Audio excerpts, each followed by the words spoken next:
Hello and welcome to my garden and the dinosaurs who live there. We're on the 26th of December 2024, that's Boxing Day, and I'm huddled indoors because it's chucking it down with the rain outside. I've already been out there doing some stuff and got soaked.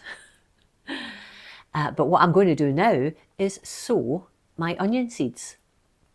Boxing Day is traditionally the day that people will sow their onions. I usually wait a little bit, but I'm going to try Boxing Day this time and we'll see what effect that has on the size of my onions when I harvest them in the summertime. So there's 3 varieties of onion that I'm going to be growing this year. Exhibition, now these are last year's seeds, so whether these will actually germinate well, I don't know, because onion seeds aren't the best at germinating when they're older. But I grew Exhibition this year and they were fantastic. Got a really nice crop of onions. So I'm going to try this again since I've still got some of the onion seeds left. I may as well. Another yellow onion I'm going to grow this year is called Fasto F1. I keep saying to myself it's Fatso F1, but no, it's Fasto F1. And these actually are quite fast growing, fast maturing, thus the name. And I actually suggest you wait until February to sow, probably because they're so fast at growing. But I'm going to sow some today on Boxing Day, and if I'm worried about them at all, I can always sow some more in February. And the last variety I'm going to grow this time is a red one called Mammoth Red. You can't see them on the picture there, or there's no picture there, I should say. So Mammoth Red, and again, they're quite happy to be sown at this side of, this point in time. So yeah, so let me show you how I am going to sow these and grow them on initially.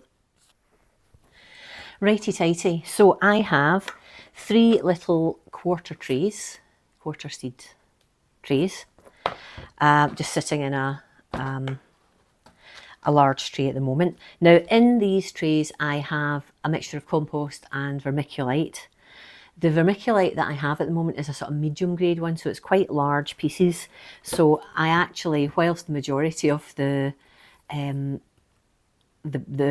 little tray has got the vermiculite and compost mix, I've just put compost only on the sort of top little bit of each of these trays, and that's just because the onion seeds are so small. I don't want to risk the onion seeds sitting on top of a piece of this larger vermiculite. Ideally it would have been the fine grade vermiculite I would have used for this, but you know, the majority of the tray has got that mix of vermiculite and compost. And of course vermiculite is fantastic when you're growing things because it helps with drainage, and onions of course don't like, not many things like sitting in water, to be fair, or having their roots in very soggy soil. So the vermiculite really helps with the drainage, but it also holds on to a little bit of moisture in a more controlled way. So it helps to keep the compost moist as well, but not soggy. And it sort of aerates the compost. I think compost can get a bit sort of compacted sometimes, and it just allows air through the compost, which again the roots love. So I am definitely an advocate of vermiculite.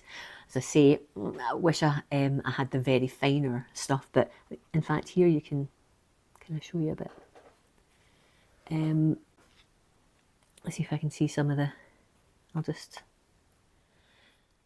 so if you can see under the top layer, there's some little white pieces there. That's the vermiculite.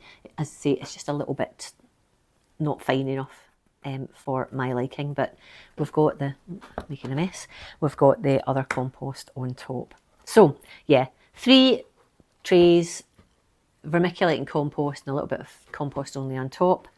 And now what I'm going to do is sow each onion into, or variety of onion, into its own tray.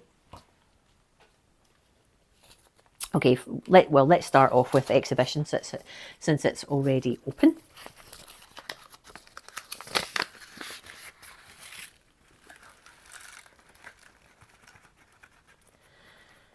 And I'm actually just going to put all of these in. Let's start at this end. I'm just going to put all of these seeds in because there's not that many.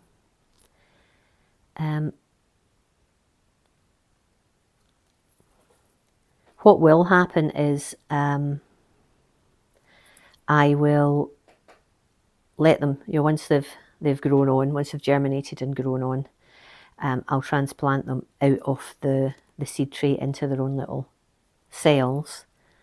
But for now, we'll have them all in a little seed tray. So I've got the seeds sown there, and I'm just going to take, again, I would have used vermiculite if I had the fine vermiculite, but I'm just going to use a little bit of compost, making sure that I don't include clumpy bits of compost. And this isn't seed sowing compost, it is just general purpose compost that I have, because that's just what I happen to have. And you don't need to put too much in. You want to cover the seeds, but not absolutely deeply.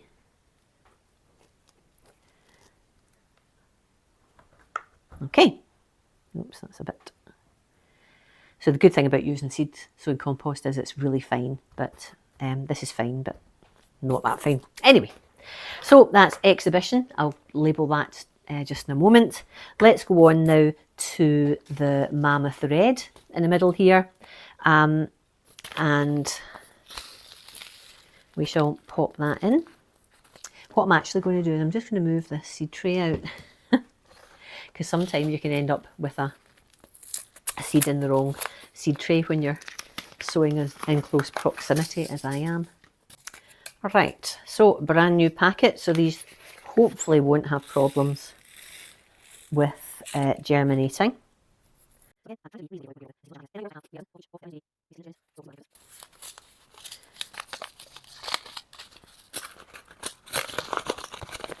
And again, some of this compost just to lightly cover. It's sort of hard, of course, because the seeds are black and the compost is black, but it should be fine. Okay, so that's mammoth, and then the last one is this fasto that I could also try again later.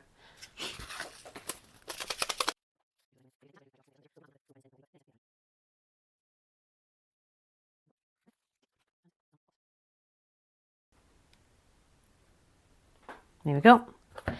Right, I'll just label these now, and so that I don't forget what is what. Okay, I have labelled the seed trays now. I've also put some water in the big tray so that the little trays can suck up the water from below, rather than me watering from the top and risking the onion seeds being washed further into the compost in these trays. So I've done all that. I am going to pop on some little lids with the vents closed at the moment, but as soon as the onions germinate, I will open them. I'm going to pop these in a heat mat only until they germinate. They don't actually need a heat mat to germinate, particularly if you've got them indoors like I have. I'll take them off the heat mat once they've germinated and let them grow on without the heat. The heat in the house is going to be enough for them. And then in a few weeks down the line, I will transfer them outside into the polytunnel or the grow house to let them grow on out there. I don't want to grow them indoors too long. I don't want them to get unwieldy, and for me to be, I don't have the space for, when I actually transplant the onions from the seed tray into cell trays, which is what I'll do after a while, and I just don't have the space indoors to cope with that. But for now, they're indoors, as I say. I'll show you the heat mat in a sec, and I'll pop them on there, let them grow on there, and then I'll update you when I do anything, when I get to the next step in growing these. So I hope you've enjoyed that video. If you have, please give me a thumbs up. I'd love to hear how you're growing your onions this year, when you're going to actually sow them, if you're actually have already sown them today, or if you're going to wait a little while. Pop that in the comments below, it'd be great to hear. For now though, I'll call a halt. So thank you so much for watching, and I will talk to you again very, very soon. Bye bye for now.